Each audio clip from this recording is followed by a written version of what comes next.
Benvenuto su Sanità Chilometro Zero Visualizzatore, lo strumento regionale con cui puoi consultare le informazioni sanitarie dei tuoi assistiti pubblicate nel fascicolo sanitario elettronico.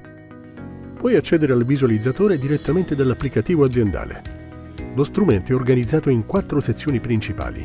Bacheca, con gli ultimi 6 referti ed episodi pubblicati.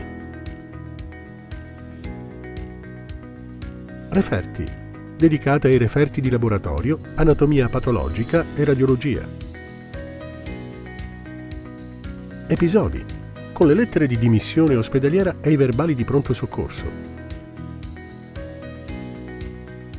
Archivio, con tutti i documenti dell'assistito. In ogni sezione trovi i dati anagrafici dell'assistito,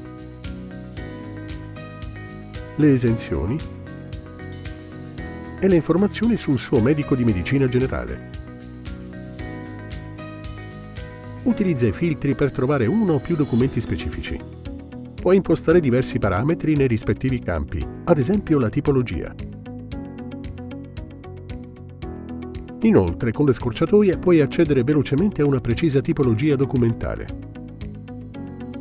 Per ogni documento sono disponibili le informazioni identificative, come la data di produzione e l'azienda che l'ha prodotto. Con il pulsante vedi accedi in sola visualizzazione al documento completo. Nel rispetto della normativa vigente non è possibile scaricare o stampare il documento.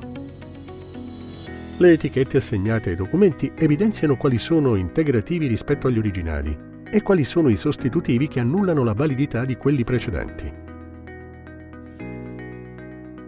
Con il link Quali documenti trovi nel fascicolo puoi conoscere tutte le tipologie di documenti resi disponibili dalle aziende del sistema sociosanitario regionale.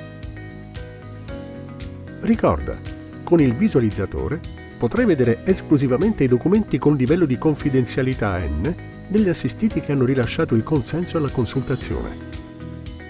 Sanità Chilometro Zero Visualizzatore. La salute a portata di mano.